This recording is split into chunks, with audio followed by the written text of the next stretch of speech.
Hey, y'all, I'm coming at y'all looking a mess today. But what we're doing, we are reading the IEP.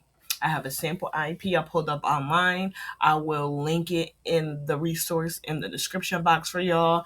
But let's get into and let's read the IEP and talk about what this means. Okay, so the first page, you'll see the school, the primary eligibility. In this case, is learning disability.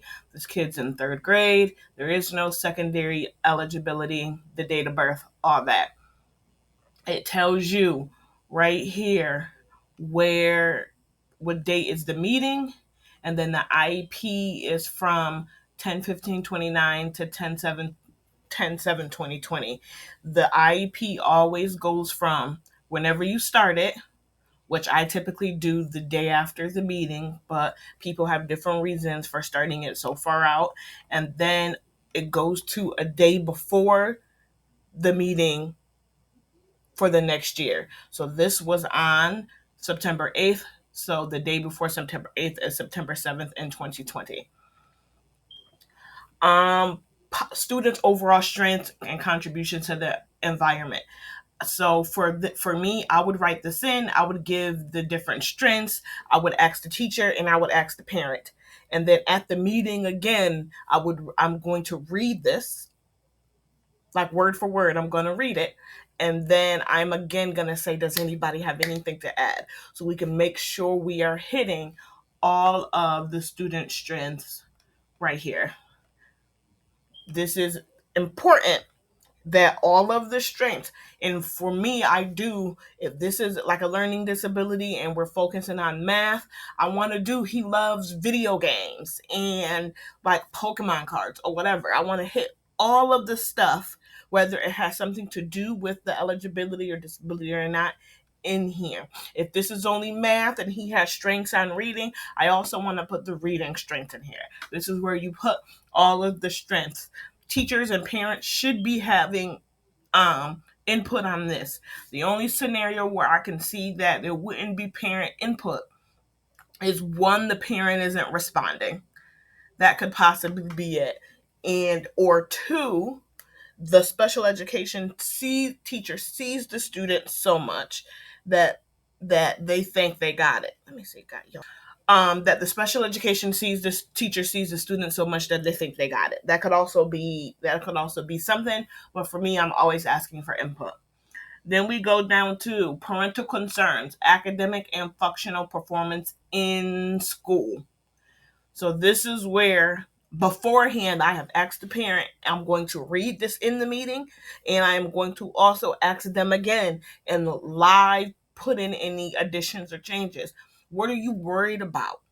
Tell me everything that you're worried about. I'm gonna write it down exactly how you say. I might like zhuzh it up, use a bigger word, stuff like that. But it's gonna be exactly how you say. And if you're like the teachers aren't doing anything, I'm concerned that he's falling behind because the teachers are trash. I'm not gonna write the teachers are trash. They're not doing anything, right? I'm gonna write like Mr. and Mrs. Test parent is like really concerned about Henry's academics. They don't believe that he's receiving the resources and the support that he should. I'm writing in your concerns. And then here, this says visions for the future, specifically visions for after high school. And I know it's kind of when you get to younger students in elementary school, you like, what do you mean the visions is for like fifth grade or middle school or high school? But are they going to a traditional college? Do you want them to do a trade? Are we working on their independence? Do you want their independence? So here, this says they want him to graduate with his friends, graduate with his friends on a traditional track and pursue post-secondary education. Since Henry regularly checks out science books from the local library, and he loves the to conduct science experiments at home, they think he might look into a course of study in the sciences, right? So Mr. and Mrs. Test's parent, they're really, really concerned with him being on the traditional course of study. So that's something that as a special education teacher, oh, we need to get him set up for that. And if some students who is just the best thing for them is not the future ready course, even though that's what we really, really, really want, putting them on the future ready course, especially when we get into high school, can prove to be very detrimental. But knowing that in the third grade, the parents really, really want him on a future ready course, that's something that we can set ourselves up for. And parents at every meeting say the same thing. At every meeting, when you get to the visions for the future, have in there, I want him to graduate with his friends. I want him on the future ready course. I want him to graduate with his friends. In the system, it's called future ready, which is why I keep on saying that. The two options that we have is future ready or occupational course. Those are the two. So when I'm saying future ready, I'm not saying that like OCS, the occupational course of study, isn't future ready. It is. It's just that the other course name is future ready. Okay, now we get into the present levels. In my meeting, I read the present levels as they are. Usually I skip them here because they also pop up in the goals, so I can read all of it at the same time. But when we get to this part of the IEP, we see math. It says sources of relevant information. They then tagged in from the system progress monitoring math, what they did on that day and what they did on that day. So this is what they're basing this present level. It says area in need of SDI. SDI is specially designed instruction that you get from a special education teacher. And yes, this is an area that they need. Henry is able to solve one-step math problems involving addition and subtraction independently, but is unable to do so consistently to solve problems with more than one. I'm right here. With more than one step, being able to answer only one or two problems out of five. He is unable to compare and order two or three digit numbers, but can order numbers through 100 consistently. Compare and order with 95% accuracy. He confuses composing and decomposing numbers above 50. He is less than 50% accurate on 5 samples. So on 5 different trials, they did this 5 times, and his average on those 5 times is less than 50%. I would have just averaged them together and put the number in there. And he cannot work with all addition and subtraction problem types if unknowns are in place of any position or other than the final position. So it's saying that when you do the problem, the addition or subtraction, and it's like 2 plus what equals 4, or that's very, very basic, y'all, very basic. 2 plus what equals 4, or 4 minus what equals 2. That's where he struggles. But he can do what's 2 plus 2 because the final product is the blank. And they're saying that doing it when there's unknowns is a second grade skill level, and we're noting that that's something he doesn't have. When trying to solve these problems, he will add or subtract the numbers that are available in any order, will visually misrepresent the equation. His strengths lie in rope counting, skip counting, and concepts such as bigger and smaller. He continues to depend on his fingers to add and subtract bigger values, but has mastered adding and subtracting most facts. So the only thing that I would adjust here is how I personally do it. And this is how, if you have or you're looking for my how to write present levels workbook, this is how I set it up in there. I first, based on all my data points. So if you can say formal and informal, if I use based on formal and progress monitoring and teacher observations, I write that based on my data points. He is good at boom, boom, boom, boom, boom. What are his strengths? That's what I write first. Here, they kind of shuffled everything around. It's just, for me, the system I like is all of my strengths are first. Then all of his I don't want to use the word weaknesses, but all of his target areas, those come in next. I love it how here, I'm pointing like you guys can see. I love it how right here They say a second grade skill. So remember, this test kid is in the third grade. So they're saying this is something he can't do, and this is a second grade skill that he should already have mastered.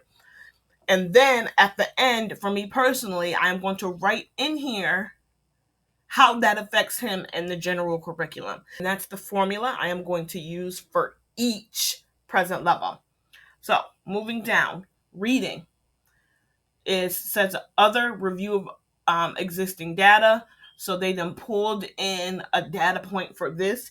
And when in the system, if it doesn't have a label like progress monitoring or education evaluation, you put it under review of existing data to pull it in. And yes, it requires specially designed instruction. Tip: if it's on here in these present levels, then yes, it requires SDI. It wouldn't be on here if it didn't. He is able to accurately read 9 to 10 close syllable words containing consonant blends and digraphs. He can decode CVC words with blends like SPBR.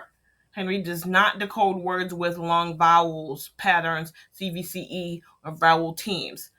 CV, consonant, vowel, consonant. So when you see CV, it's consonants and vowels. That's what the letters mean.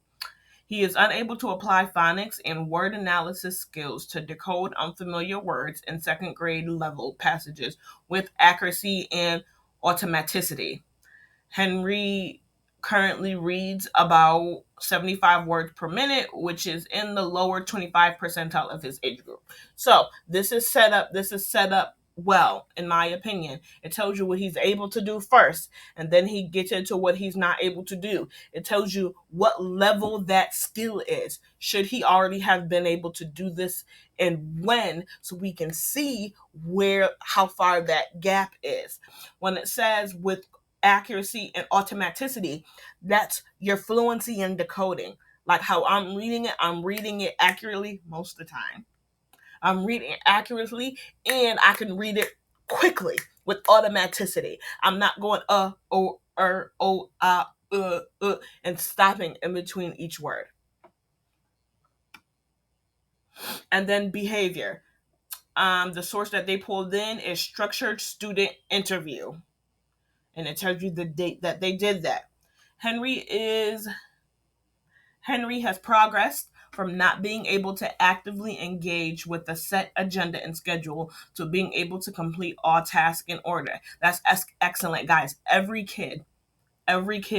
I will die on. Every kid benefits from a structured agenda and schedule.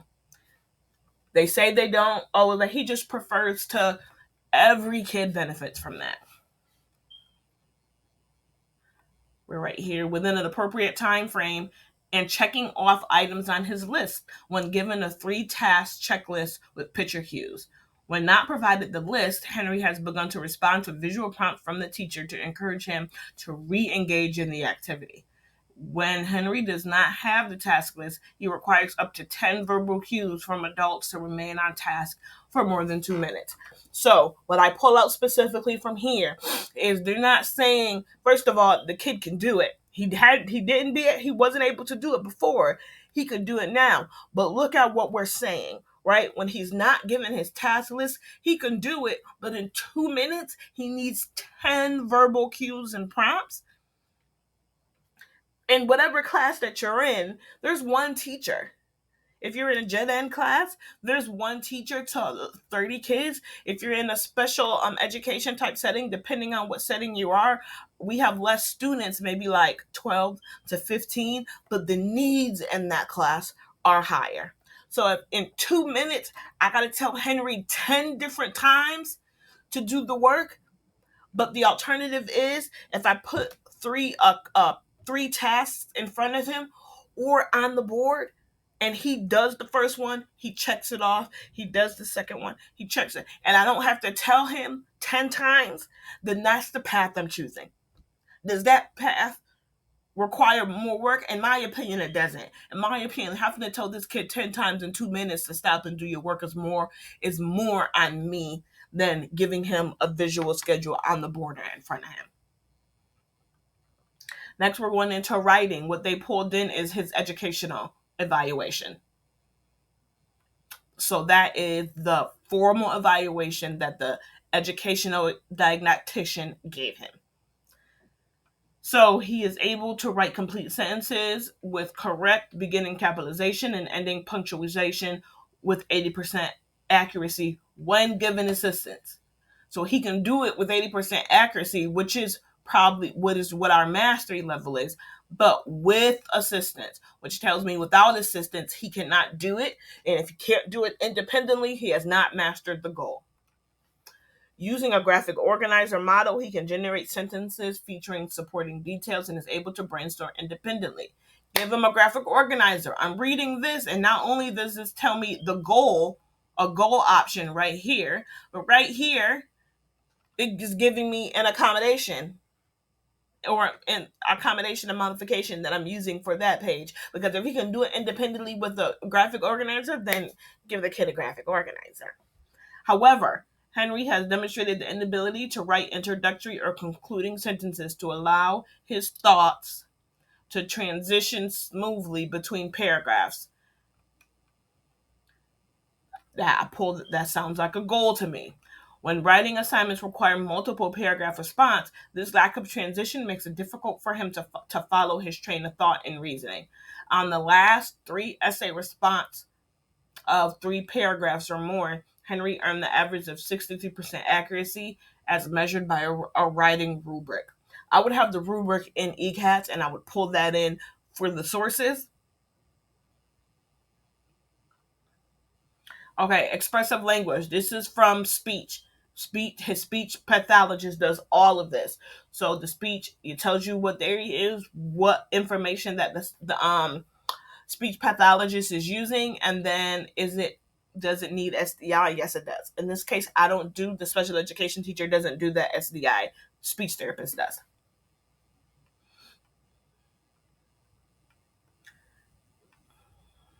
And I am not going to go over it and read this word for word because this is the type of thing where in my meetings, the speech therapist would be there to read this, to tell you what the stuff means, and to answer any questions because that's their specialty, not mine. This says describe any relevant medical information. The test indicate that Mrs. Test indicates that there are no current changes to the medical history. He continues to be seen by a family doctor for attention deficit disorder. He takes Ritalin in a time release form daily, medications given at home. So this is all the stuff. Is he going to the doctor? Has any doctor visits? Anything happened since the last time we met? What are those changes? Is he taking medications? Is he seeing a therapist? Those type of medical information goes in here.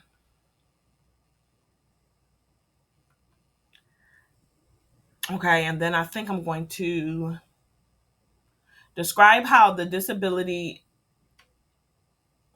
impacts the involvement and progression in the general curriculum.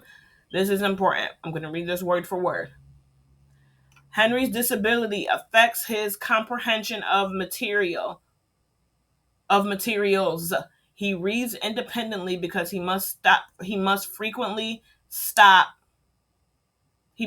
frequently when encountering unfamiliar words. He is unable to accurately respond to comprehension questions after reading grade level passages. He struggles to complete tasks consistently and independently. Because of this, he is performing significantly below grade level and does not progress at a rate sufficient to keep up with his peers or grade level expectations. How is this impacting his involvement in the general curriculum? Because he's struggling to keep up with the others. So the teacher is going and he's being left behind.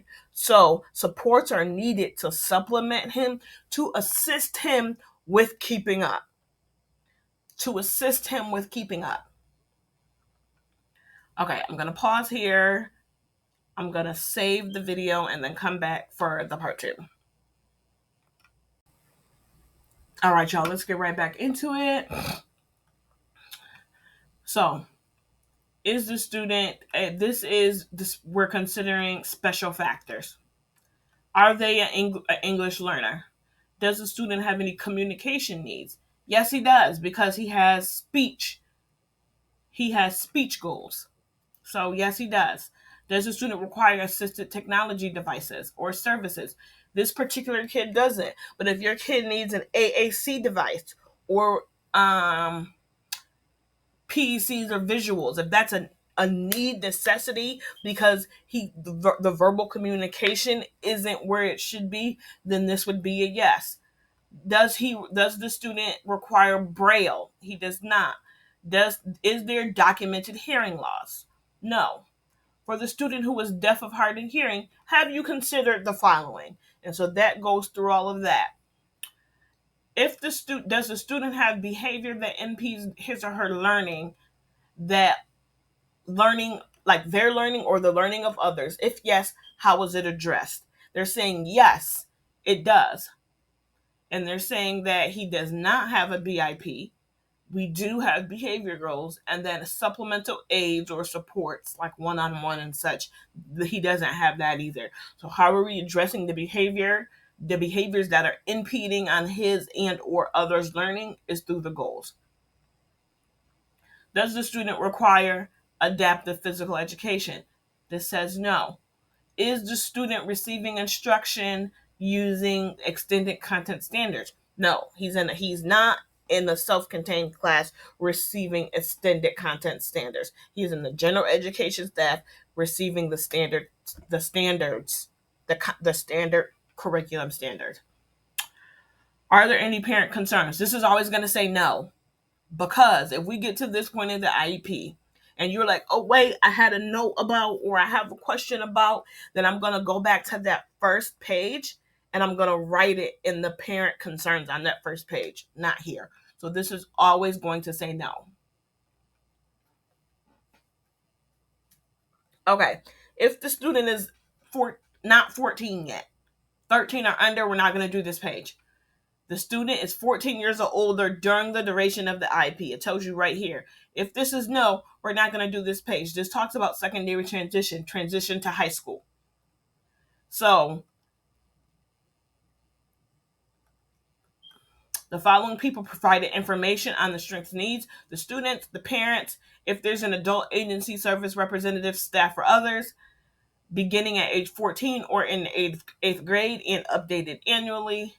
Completed beginning at age 16 or earlier as appropriate because you complete it before the kid goes to high school. His post-secondary goals and supports. This is where that will be. Here's where the goals actually are. After high school, he will. His employment, independent living. This is talking about you do it before you go into high school to set you up on the high school track. And if you're taking the occupational course of study, these type of things, these goals need to be filled out. Transition activities. Who's responsible and the agency responsible? This is if they are doing that alternative course of study. If the student is age 17 or younger during the life of this IEP, has the parent or guardian and student been informed of his or her rights, that his or her rights were transferred to the child upon reaching 18. So when your child hits 18, the rights are not no longer the parents' rights, they were individual rights. This is saying, have you told this child and their parents that? If the child is 18 or older, is everyone in the family acknowledged or notified that the rights have already transferred? Now we get to the goals. It always tells you what the goal is, whether there's any objectives. Those are what's down here, the bullet points. What's the mastery? How are we collecting these? Is assisted technology used? And is it related to transition? The goals are not going to be related to transition 99% of the time if they're not 14 yet, because we don't even look at secondary transition goals until then. So this is for math. We see up here. This is his first goal. When I'm writing my goals are based on the standard. Now, they might not be based on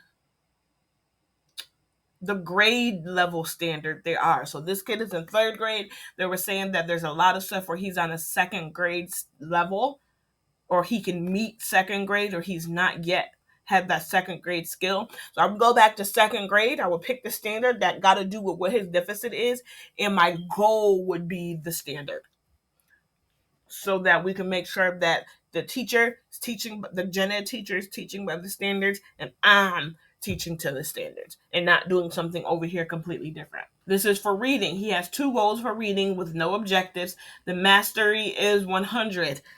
I don't really do 100% for mastery unless it's something like a behavior goal, which is either you can do it or you can't, right? But for this particular one, they chose to have the mastery at 100. Given the reading passage at his instructional level, Henry will read 105 or more per words per minute in 4 out of 5 trials. So this is saying that in 4 out of 5 trials, given something on his instructional level, so this instructional level is second grade, when you give him a second grade passage, he will read 104 words in the minute. So I guess that makes sense as 100% accuracy. Okay. This is how we're collecting this data. No assistive technology. No is not related to transition goals. And then for writing, he has 2. This mastery is 80%. They're collecting this for in a work portfolio, and then assistive technology. So when I have physical paper, physical documents that I'm using as progress monitoring, what I personally do is I go into the assessment summary and I add it as a tab. So back on the page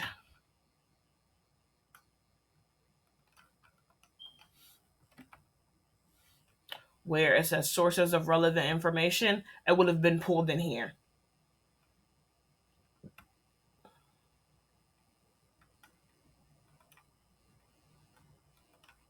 For writing, he has 2 goals. The criteria is 80% mastery from work portfolios. If you disagree with the goals, or you don't like how they're written, you think he should be working on something else, voice your concerns to have the IEP team talk about it. My rule of thumb always is that we're not measuring 50 different things. So could he have more deficits than these 2 for writing? Yeah, he could. But I'm not measuring 6 goals for every category. That doesn't make sense for the student, and that doesn't make sense for me. When he masters these, then we'll move on to something else.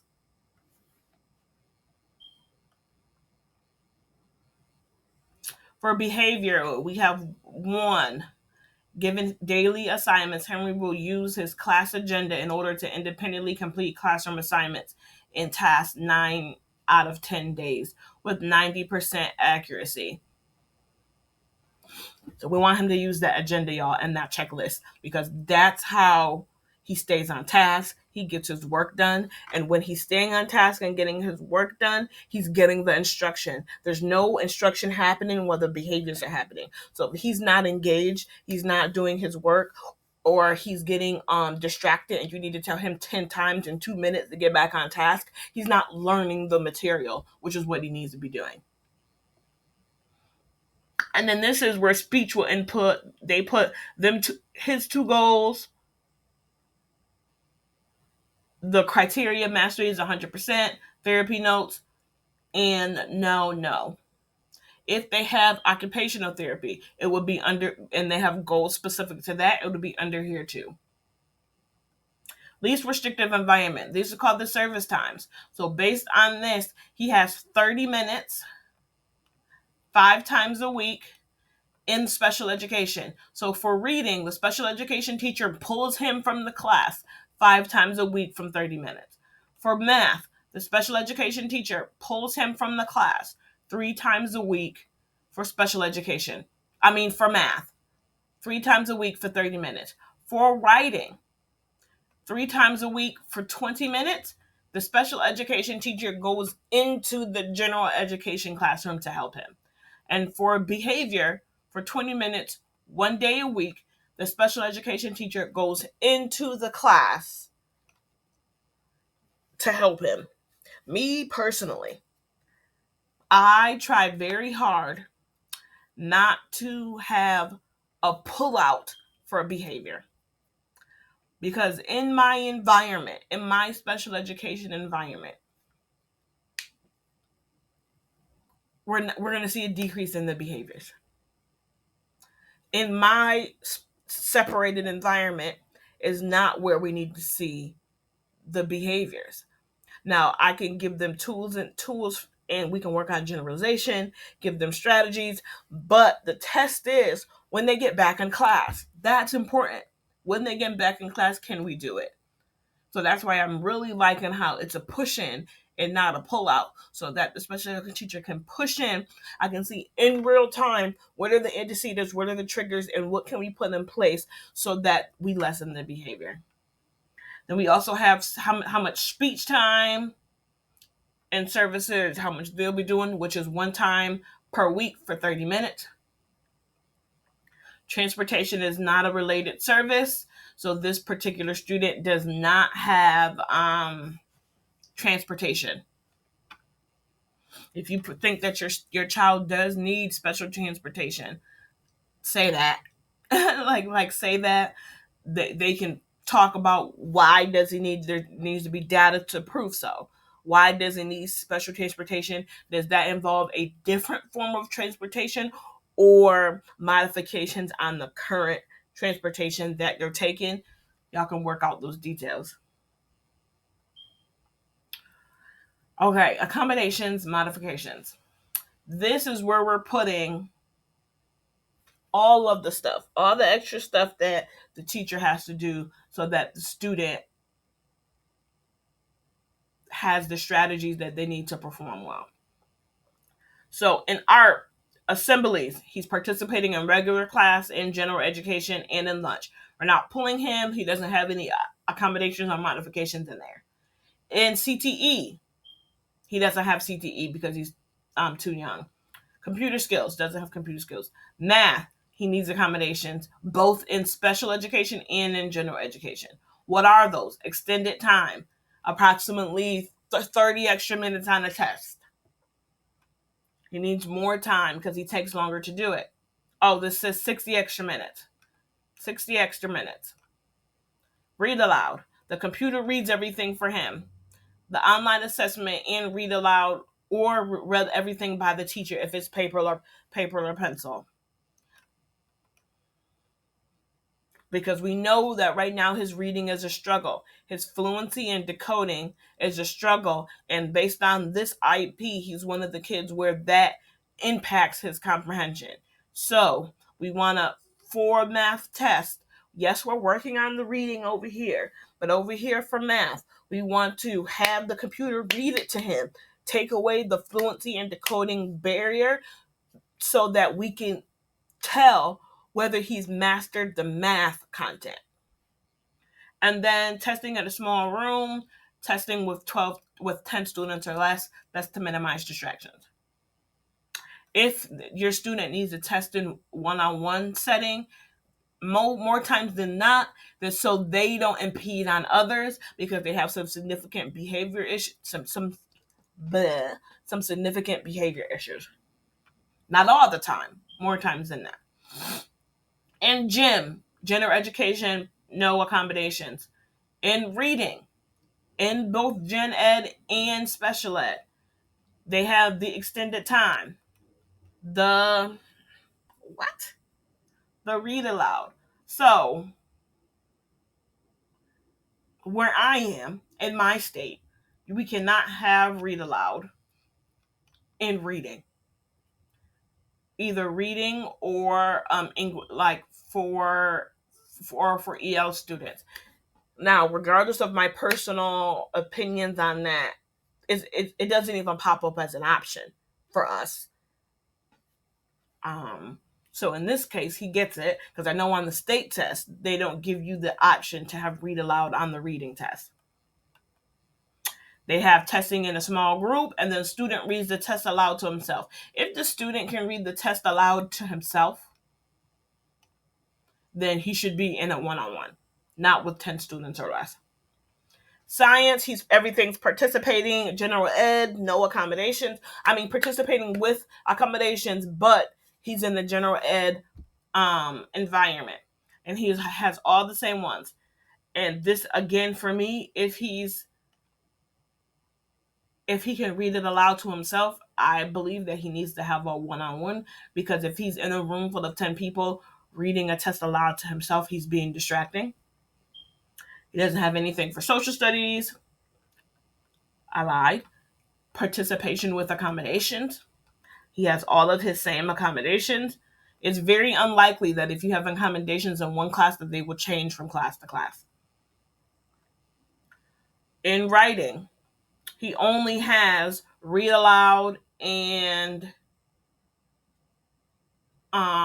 extended time, because more times than not, you don't have a writing class that's embedded um into other parts of your curriculum, other parts of your day. So if you're giving a test where he needs to write, he needs extended time and read aloud.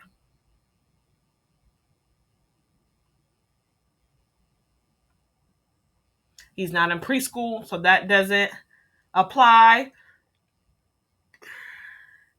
Describe consultation or training for school staff to meet the unique needs of the student. This is all stuff that a general teachers with general training can accomplish. There is no specialized training for this particular IEP. Now his district testing. See, for us, there is no read aloud. Oh, this is math. Okay. Because I'm like, there's no read aloud on a reading test. He has extended time. If he needs extended time in the classroom, he needs extended time on the district test, and vice versa. He can't need it for one, but be okay in the other environment, because that means he's okay in both environments. For this one, we have the same 10 students or less, and then again with me, for this one, he has a read aloud so he can put in the earbuds. But if he is reading to himself, he should be in a one-on-one. My personal opinion.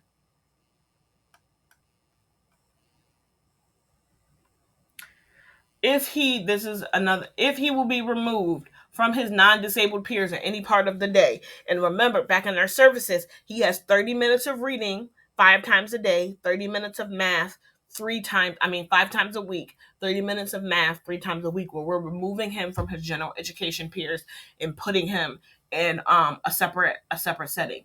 We have to say why we're doing that. Henry will be removed from his non-disabled peers for SDI in reading and in speech, in math too. He needs instruction that is several grade levels below what is being taught in his current grade level. He can be easily distracted at times. In order for Henry to receive meaningful benefit and make educational progress on the instruction must be provided in a quiet setting with minimal distractions. I don't think I 100% agree with how that's worded, but the bones of it are there. He's grade levels behind where he needs to be.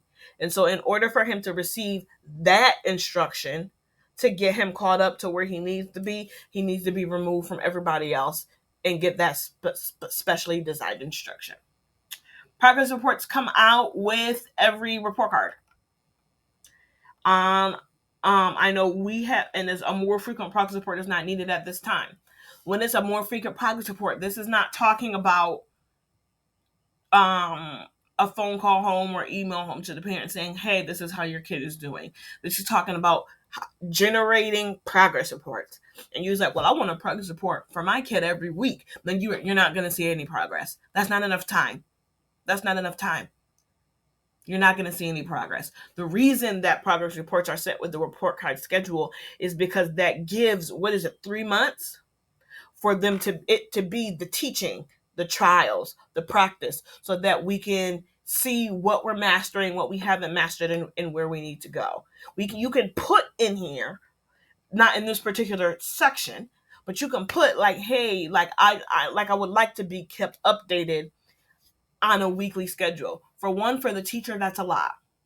You got to remember, you only have to worry about your kid. The teacher has to worry about many. So my advice to that, we can write it in the PWN that this is what you requested, and you email the teacher every Friday at noon saying, "Hey, how did Henry do this week with this, and this?" And then have the teacher get back to you. That's also a way that you can do it, by you taking the initiative. Extended school year. It's under, for here it says it's under consideration and will not be determined until that particular date. What extended school year is, if does a child need extended school year, there's different data points and eligibility that they must hit.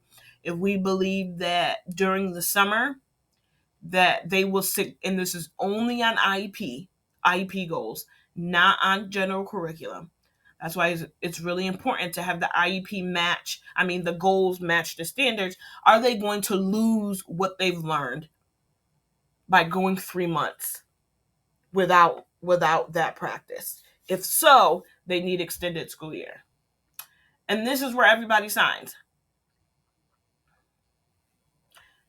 Who participated, who was there, who was signed. If you don't agree with the IEP, and I'm like, you're not signing, and some districts I work in, having your name on the participants list is signing. And what we would do is that in the PWN, we would state that you weren't happy with this, and this. You wanted it to go this, and this way, but the team rejected it because this, and this, and that would go in the IEP, because it's not what I say goes, and it's not what the parents say goes. It's a team decision. The majority of the team has to agree. And this is just some releasing stuff that they have here. I'll put this information, guys, this particular thing in the description box so that you can pull it out. And I have like 2 minutes before my video is not going to save. So I hope that this is really helpful. If you have any questions, anything like that, please let me know. Put it in the comments. Let's like talk about it for real. So it's all I'm here to help, to give the information, because everybody needs to know what this stuff means and what to write and how to best support the kid. Not just the parents, not just the teachers, the special education teacher.